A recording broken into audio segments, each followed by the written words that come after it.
Hi friends అందరికి. అందరూ అన్నం తిన్నరా? ఎప్పుడు అన్నం తినేది ఇప్పుడేనా? ఇంత పొద్దుగా తింటున్నాను తొందరగా తింటున్నాం అనమాట. నేనైతే అంత కష్టపడి ఎంత నాకు దించలేయలే. ఏం చేద్దాం మరి. పల్లీలకి రెక్క తిన్నారు పిల్లలు.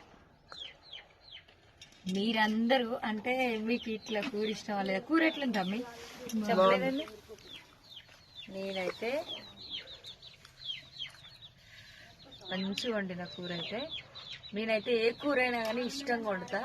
అన్ని కూరలు నీకు ఇష్టమే అని అక్క అంటే, నాకు ఇష్టం లేని కూర అసలు నేను ఇంట్లోనే చేయను అనమాట.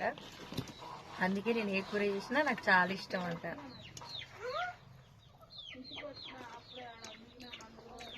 మీరందరూ ఇప్పుడు తినలేదు అనుకుంటా, మేమైతే తింటున్నాం. ఈ చిక్కుడు గింజల కూర అని మాత్రమే తొందర వండుతుంది. మంచిగా మంచిగా మరి.